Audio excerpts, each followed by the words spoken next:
Iran has launched a massive and devastating strike against Israel, but if you listen to the mainstream media, nothing happened, no big deal, everything was shot down, no one was hurt, everything's good. Now they're going to respond, but we're going to dig through all of that on today's show and give you the very latest on this. The state-run media are calling for deep strikes inside of Iran to take out oil infrastructure, hit nuclear targets, nuclear reactor infrastructure, and then you have 10,000 American forces that are sitting right now in the Middle East, which are sitting ducks. We just saw what would happen to American aircraft carriers if you shoot overwhelming number of ballistic missiles at them. It will be game over. So, well, attacking oil infrastructure, though, I mean, does that then what? Like, does that bring BRICS into it?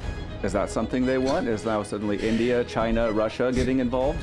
There is a reason that Shoigu and the Russians flew into Iran just a few short days ago to have meetings and discussions, because they know that this is coming. This is all on the table. This is a World War III alert at this point. So yes, we're going to get to that. It's a good day to remind you that Redacted is primarily an anti-war channel.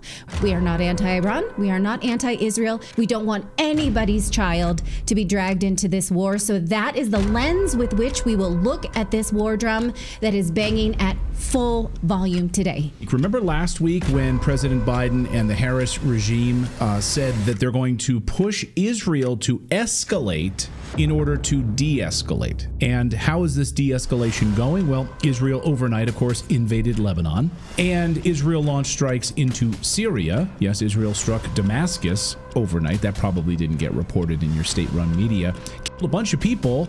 Also killed a television news anchor in Damascus.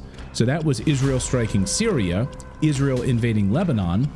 Then Russian President Putin rushed to the Kremlin late last night for an emergency meeting and told Benjamin Netanyahu, you better get out of Lebanon right now or face consequences. That from the Russians.